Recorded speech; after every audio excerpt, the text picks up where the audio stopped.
ॻाल्हि खे सम्झे ई नथो। खुल्ला मूंसां दुश्मनी कई हुई। गोरी अना जा पखिया ई उॾण छॾी। अहिड़ी ॻाल्हि न आहे, असांखे मजबूरन हिते अचणो पियो। जी सज़ा मिली रही आहे। छो थी हिते क़ैदू काटिया? हिकिड़ी शइ न आहे ऐं उहा आहे इज़त। तव्हां लाइ कहिड़ो ज़ुल्म कंदा हूंदो? इहो अवां पंहिंजी माज़ीअ में छाती पाए ॾिसो। अस्सलाम वालेकुम। ड्रामा सीरियल हवेली ड्रामे जी अचण वारी एपिसोड जी ज़बरदस्त अपडेट्स तव्हां शेयर कंदा हलूं। दोस्तों मां तव्हांखे ॿुधाईंदो हलां, हवेली ड्रामो तमामु जल्द दोस्तों जी बक़ाया शूटिंग स्टार्ट थियण वारी आहे, छाजे करे काफ़ी एपिसोड पूरा थी चुका आहिनि।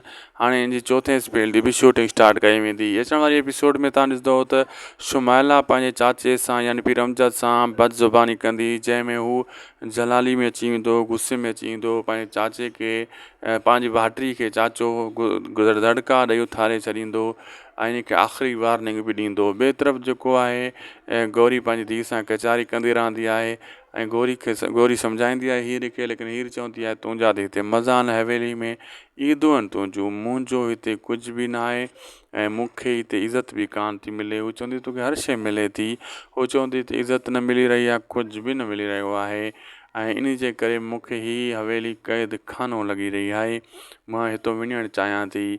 हू चवंदी कुझु मसइलो ठरे, हल थिए। गौरी चवंदी हितां हलंदासीं। ॿी तरफ़ जेको आहे पीर सुराब जा वाठा पीर सुराब खे इहा ॻाल्हि कंदा आहिनि त हल त पीर अमजद ते हमिलो कयूं, हुतां इहो इन्हनि खे दुफ़ करे चऊं पीर सुराब खे उकसाईंदा आहिनि। पीर सुराब बि सम्झी वेंदो आहे, चवंदो आहे बिल्कुलु मां बि इन हवेली में घिरी करे इन हवेली जा पखेड़ा ई उॾारे छॾींदुसि। पीर अमजद मुंहिंजी ॻाल्हि सम्झे ई कोन थो, इन जो कुझु न कुझु करिणो पवंदो। हाणे तमामु जल्द इहे वाठा एक्शन में ईंदा। दोस्तो तव्हां ॾिसजो पीर बख़्श जी फैमिली खे उतां खणी ईंदा ऐं साले खे बि पीर बख़्श खे बि उतां क़ैद करे छॾींदा पंहिंजी क़ैद में। इहो क़दम तमामु जल्द पीर सुराब खणण वारो आहे।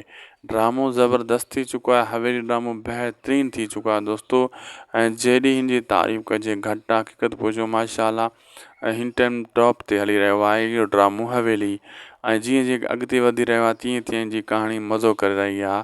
दोस्तो वीडियो पोइ पंहिंजी पुॼाणी ते लाइक सब्सक्राइब शेयर कंदा असांजे चैनल खे, हिन वीडियो खे जिथे किथे शेयर कंदा, तव्हांजी वॾी महिरबानी।